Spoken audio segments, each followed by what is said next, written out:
Vamos a continuar con la segunda parte de lo que es monitoreo fetal.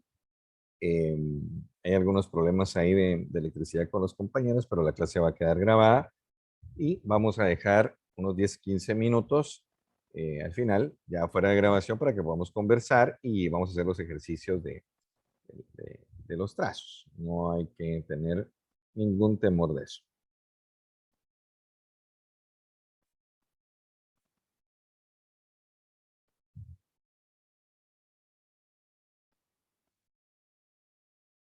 ¿Se mira clara la diapositiva? Sí, doctor. Muy bien. Entonces, mira pues campeón, aquí está lo que habíamos dicho. El corazón fetal va a tener respuestas inhibitorias y de excitación.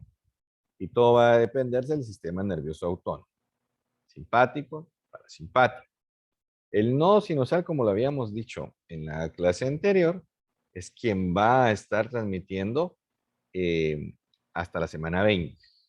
Pero podríamos decir que la mayor implicación o la afección o la producción de la variabilidad es dado por el nervio, el sistema parasimpático. El sistema parasimpático. Les comenté que hay quimioreceptores que están en los cuerpos aórticos y carotídeos y están los varoreceptores que están en el arco aórtico y los cuerpos carotídeos del feto.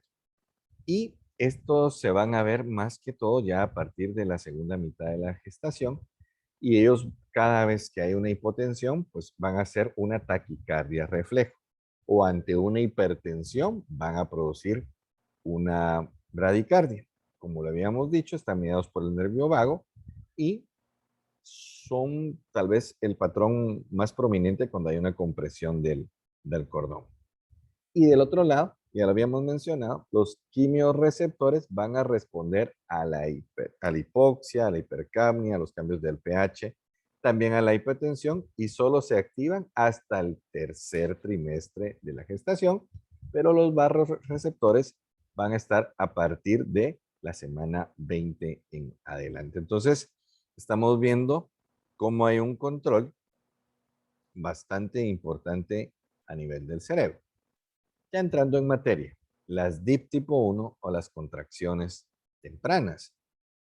¿Cómo es que estas nosotros miramos que nos van a ocurrir? Entonces, ocurren netamente por lo que es una contracción, pero al haber una contracción uterina que va a comprimir lo que es la calota fetal. Y hay dos teorías. Es un reflejo por una estimulación del centro vago o hay una hipertensión endocraniana y esto va a disminuir el flujo sanguíneo al cerebro, lo que causa una hipoxia transitoria, esta hipoxia al centro vagal y vuelve entonces a producirse. ¿Y cuál es la característica? Que pueden darse como que si fuera un espejo. Vamos a dejar esto aquí para que se pueda ver, pero es lo que estamos explicando. ¿Cómo se mira?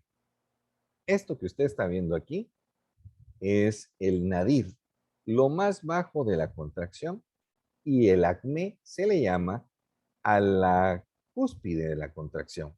Entonces miramos que tienen un patrón con espejo, cuando va desacelerando, aquí va aumentando y están al unísono. Y cuando empieza a volver al patrón normal, pues esta también empieza a desacelerarse. Estas son buena onda, como decimos los patojos, ¿verdad? Ellas no nos están diciendo que hay un problema, pero si se deben a la compresión de la calota fetal y con cada contracción aparecen, nos están sugiriendo que tenemos que ir a hacer una evaluación en el canal de parto y poder evaluar a través de una prueba de Hughes-Müller si realmente hay un descenso a la calota fetal, si sí está, es una pelvis adecuada en español lo que trato de decir. Por favor, no vayan a decir, el doctor Farrington dijo que cuando hay desaceleraciones tempranas, pues hay una desproporción cefalopélvica. Eso no estamos diciendo, es un llamado a la evaluación. Y aquí nosotros ya lo miramos en vivo, ¿verdad? Lo que es el acné, que habíamos dicho, que era la cúspide de la contracción, y el nadir, lo más bajo de la desaceleración. mira usted, aparecen al mismo tiempo casi, miren esta línea y va acá. Y entonces decimos, pues sí, es una desaceleración temprana, pero no le llama la atención que se da de forma repetitiva. Pues claro, ¿qué podemos observar aquí? Que no hay aceleraciones, que sí son prolongadas. Esto no debería de darse. Y si nosotros miramos a esto, disminución gradual que se define como aquella que tarda más de 30 segundos desde el comienzo hasta el nadir, pero no debería de prolongarse tanto. Y mire esto, la variabilidad está normal, pero con cada contracción hay una desaceleración temprana, lo que muy probablemente nos está diciendo que hay una desproporción cefalopélvica o hay algo que no está bien en ese canal. Aquí la variabilidad es normal. Estamos bien. Miremos este otro patrón. Tiene desaceleraciones tempranas. Si el trazo corre a 3 centímetros minuto, podríamos decir que estaría bien, pero la variabilidad está un poco disminuida, lo que me llama la atención, y no hay aceleraciones, entonces ese no es un patrón tranquilizador realmente. Las tipo 2, que son aquellas que sí les tienen que poner cuidado, al igual que las variables complejas.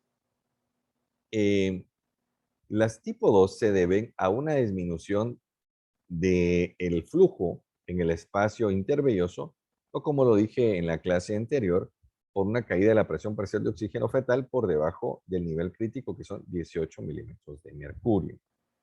¿Cómo ocurren? Entre 20 segundos a 60 segundos después de la contracción. Lo vamos a ver así detallado. ¿Mm? Existe algo que se llama decalaje. Y el decalaje es el lugar donde está el espacio entre el acné de la contracción y el nadir, lo más bajo de la desaceleración. Y usted va a ver que aquí hay de entre 20 segundos a 60 segundos. Por eso, si ustedes se acuerdan, yo les había dicho en qué momento es el ideal para que usted tome la frecuencia cardíaca fetal cuando hay un trabajo de parto. Idealmente debería de ser después de la contracción porque es allí donde usted espera que no aparezcan las desaceleraciones tardías. Si las desaceleraciones tardías están apareciendo durante un trabajo de parto, está diciendo que hay una hipoxia, que hay un nivel crítico de oxígeno de hipoxia y entonces el bebé ya puede empezar a tener procesos deleterios. Este sí es un trazo que, pues, si es de la vida real, y no es inventado, creo que sí es inventado, miramos de que tiene la variabilidad disminuida y mire cuánto baja, pero esta es la contracción y aquí miramos que aparece el nadir. Otra vez el acné de la contracción y aquí lo más bajo de la desaceleración. Podemos decir que son, pues, desaceleraciones tardías. La desaceleración variable es buena onda, pero si es simple y tiene ciertos componentes que nos dan una tranquilidad. La mayoría de veces se va a dar por una compresión parcial o total y continua del cordón. Y nosotros vamos a ver algo. Lo primero que nosotros observamos que se va a obstruir en el cordón umbilical cuando hay una contracción, obviamente es la vena. Entonces, al obstruirse la vena, pues vamos a tener una caída del flujo sanguíneo y esto va a provocar una hipotensión arterial, lo que se va a traducir a través de la estimulación de los vasoreceptores, como habíamos dicho, cuando hay hipotensión, hay una taquicardia refleja. Cuando hay hipertensión, cuando hay una hipotensión, hay una taquicardia y al revés, ¿no? Y cuando hay tenemos esto que vamos a ver aquí. Miramos. Hay disminución del flujo. ¿Cómo va a reaccionar? Acelerando. Continúa la compresión del cordón y se comprimen entonces las arterias. Al comprimirse las arterias, hay un aumento de la resistencia vascular periférica Es decir, no puede salir la presión sanguínea porque está ocluido y al no poder salir, entonces, ¿qué va a ocurrir? Hay una hipertensión y va a haber una bradicardia, que se me había ido la palabra hace un minuto. Luego, se va a liberar la contracción y al liberarse la contracción, lo primero que se va a liberar son las arterias y entonces miramos cómo se libera esa presión. Hay una hipotensión y hay una aceleración que es refleja. Todo esto es una compresión del cordón. Aquí estamos viendo que se está realizando la fisiología normal, no la fisiopatología. Esto es normal. Una aceleración compensatoria o una taquicardia a la hipotensión dada porque dejó de llegar flujo para la compresión de la vena umbilical. La contracción fue más intensa, se comprimen las arterias, hay un aumento de la resistencia vascular periférica y al haber un aumento de esa presión, entonces el cuerpo, los vasoreceptores van a responder con una bradicardia. Y como nada es eterno en la vida más que la vida misma, entonces se libera, deja de haber contracción y al liberarse, entonces la presión baja y hay una aceleración. Siempre que usted mire una aceleración variable, usted debería ver este hombro anterior o esta microaceleración, este hombro posterior, debe de ver que mantenga la variabilidad y que no sea prolongado, que no le cueste tanto volver a regresar a lo normal y que cuando regrese no vaya a haber un cambio de frecuencia cardíaca fetal basal. Eso es, cuando usted mira esto, aunque se mire así, raro, es normal y no tiene que tener ni la forma de V, W, para usted decir que esto es normal. Aquí podemos ver una desaceleración variable totalmente dentro de la normalidad y cuando uno mira esto, pues se queda bastante tranquilo. Esto, pues sí, no, ¿verdad? Porque habíamos dicho la forma de V, W o U, que me faltó decir, y eso es patológico y esto le está diciendo usted que aquí hay algo que hacer. El patrón sinusoidal es algo que no es normal y a diferencia de los otros patrones, usted va a ver que hay una ondulación que tiene 3 a 5 ondas por minuto y va a persistir por más de 20 minutos. ¿Cuál es la diferencia? Que la línea es totalmente plana, mire. Usted va a decir, no, pero es ondulatoria. Sí, pero en ella no hay irregularidades. O sea, es una línea ondulatoria, perdón, tal vez el término no lo sé bien, pero ella no tiene irregularidades en su formación. Entonces va como que fuera un lápiz normal, mire. Y esto se debe la mayoría de veces a una inmunización RH y el bebé ya puede tener una anemia o un hidrofetal y eso es algo patológico.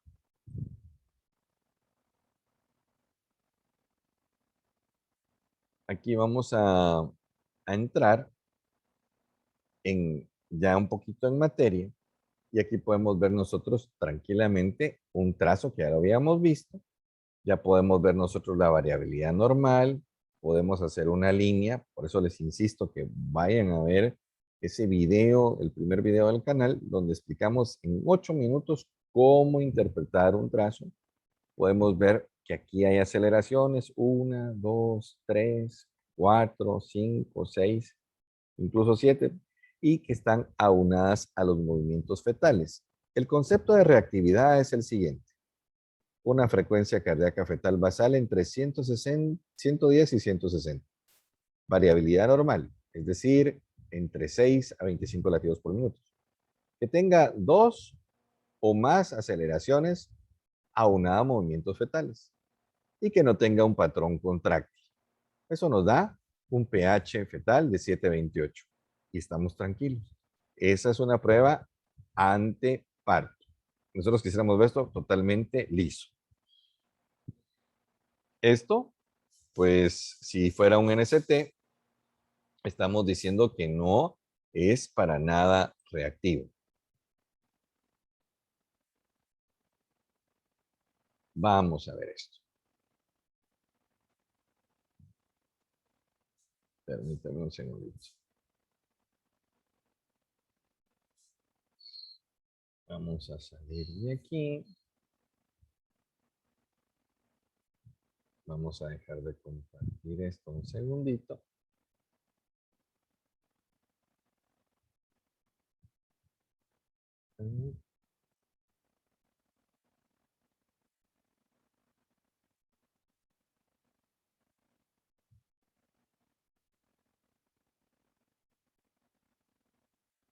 Vamos a volver a repetir esto porque quiero dejar muy en claro lo que son las desaceleraciones y la variabilidad. Entonces, la frecuencia cardíaca fetal, ¿sí se está compartiendo? Sí, doctor. Muy bien. Esta es de otra clase, de otro autor, pero trato de hacerlo así porque viéndolo de diferentes maneras, se nos puede quedar algunos de una manera y a otros de otra. Entonces, lo normal de 110 a 160, no tranquilizador de 100, abajo de 100 o arriba de 180 y anormal en estos parámetros, ¿no? Esto es un trazo que podemos decir que es totalmente normal. Esto sí definitivamente ya no es un NST. ¿Por qué? Porque tiene un patrón contráctil que está bien definido. Pero nosotros podemos ver que tiene una variabilidad normal. Vamos a hacer un ejercicio. 120, 125, 130, 135 y 140. Doctor, pero no en el otro eran 10. Sí, pero aquí usted mira que de 80 a 100 hay 1, 2, 3, 4. Entonces no puede ser. Entonces usted lo mira aquí y dice, ah, no. Aquí estamos viendo que cada cuadrito va a ser de 5. Y aquí está la, estaba aquí a 50 y aquí está 1. Entonces usted dice, de aquí para acá hay 10 minutos y usted tendría ya que dividir para saber cuántos cuadritos hay aquí para ver el patrón contrario. Pero ya que sabemos que cada uno de estos es 5, cada uno de estos chiquitos, podríamos decir que, ejemplo, quisiéramos aquí la variabilidad. Entonces nos vamos a poner aquí abajo y hasta aquí. Entonces aquí estaríamos en 130, 140. Podemos decir que la amplitud de la variabilidad es de 10 latidos. Si hacemos una basal, acá nosotros podríamos definir una aceleración, dos aceleraciones, para decir que está reactivo, que no tiene desaceleraciones ni variables, ni tempranas, ni tardías, y podemos decir que estamos bastante bien. Variabilidad normal. ¿Cómo mido la variabilidad? Ya me perdí, pues por eso busqué esta clase para que usted no se sienta perdido. Entonces me gustó también cómo este autor pues lo define. Entonces este es 120, 125, 130, 135 y 140. Si queremos ver la variabilidad acá, entonces hacemos una línea imaginaria acá y otra acá donde llega el límite. Entonces nosotros decimos cada cuadrito, en este caso, según este parámetro, es de 5. 5, 10, 15. La variabilidad en este caso sería de 15. Si yo miro la variabilidad acá, solo en este cuadro, ejemplo, que lo hiciera en este cuadro, lo ideal es hacerlo en 2 minutos, o sea, hacerlo en todo esto. Pero si lo hiciera solo acá, entonces estaríamos hablando 120, ¿no? 130, 40, 100. Aquí estamos hablando que es como de 8, porque cada cuadrito es de 5. Entonces usted tiene que ir ubicándose donde eh, está más plano, que sea un lugar entre 2 minutos para poder diciendo dónde es su variabilidad. Esta variabilidad usted la mira acá, dice, está disminuida, no está silente porque no es totalmente ausente. Y podemos decir que la variabilidad moderada, entonces es entre 6 y 25, marcada o saltona o saltatoria arriba de 25, abajo de 5, pero que no llega a 2, puede ser mínima y silente, pues no la observa usted. Esto, estamos viendo una variabilidad normal, totalmente normal. Podríamos decir que aquí es de 10, porque cada cuadrito chiquito es de 10. Si la medimos aquí, entonces hacemos una línea basal imaginaria y entonces, pues usted ya es un experto, entonces usted dirá, bueno, aquí hay una aceleración, aquí hay otra, aquí hay otra, otra, y otras dos tal vez. Entonces, es un patrón normal, tranquilizador, frecuencia cardíaca fetal entre 110 y 160, la amplitud de la variabilidad, o sea, el ancho de la banda es entre 6 y 25, tiene aceleraciones, no tiene desaceleraciones, pues estamos bastante bien. Aquí podemos ver nosotros desaceleraciones. No vaya a creer que esto es una aceleración, sino que estas son las desaceleraciones que usted puede percibir acá, pero mira que tiene una variabilidad normal y la variabilidad le da tranquilidad. Pero también hay que, deberíamos de tener aquí el tocoinamómetro para ver si son tempranas, si son variables patológicas o tardías, porque si no tenemos el patrón contráctil, nosotros no podemos decir cuáles. Ustedes escucharon que yo dije que habían variables simples y complejas, o leves o moderadas y severas, em, y las periódicas, que son las precoces o tardías. Entonces, las simples son aquellas que dijimos que tenía su hombrito anterior, posterior, que no bajaba más de 60, no prolongaba más de 60 y que tenía su variabilidad normal cuando iba bajando y no tenía la forma de V, U o W. Y que cuando regresaba no había un cambio a la frecuencia basal. Aquí miramos precoces que ya las habíamos visto también o muy parecidas en el trazo de la clase anterior, pero lo que me llama la atención, vuelvo a repetir que con cada contracción hay una desaceleración precoz y otra cosa que la variabilidad está disminuida o casi ausente. Y eso sí, definitivamente no es normal. Ya dijimos la fisiopatología, hay una hipertensión intracraneal por la comprensión, lo que va a dar una hipoxia transitoria cerebral y hay un estímulo centrovagal y eso va a producir que sean así, en espejo, en espejo. No son patológicas, pero si aparecen en cada momento, pues sí le puede llamar la atención. Estas son las tardías, habíamos mencionado que era aquella que aparecía, este es el acme, o sea, la punta de lo más alto de la contracción y el nadir lo más bajo de la desaceleración y que tiene que tener entre 20 a 60 segundos, que es hipóxica, se da por disminución del espacio intervelloso y la presión parcial de oxígeno al nivel crítico de 18 milímetros de mercurio, y esto sí no es normal. Y cuando estas aparecen, esa es la fisiología del OCT, o la prueba de la contracción. Aquí podemos ver variables simples, pero ya el trazo nos va insinuando que por qué con cada contracción hay una desaceleración variable. Esto es decir, se comprime el cordón. Usted debe decir si cada vez que hay una contracción hay una desaceleración variable.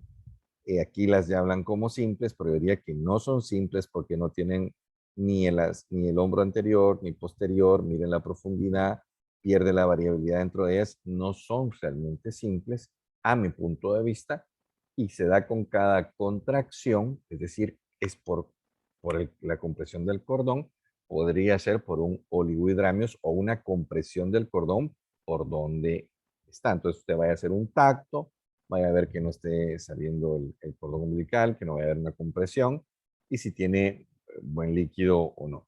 Y aquí estaba lo que les decía de las variables complejas, la regla del 60, que duran más de 60 segundos, el descenso es a menos de 60 segundos y disminuye más de 60 segundos desde la línea de base. Esta es una clasificación diferente, también hay leve, moderada y severa, pero yo le diría que se quede bastante con esa fisiología que le enseñé de la aceleración anterior, posterior y cómo se va formando y esos 7 patrones que le voy explicando para que no haya problema. Ahorita vamos a dejar de grabar para que podamos participar. Invitamos a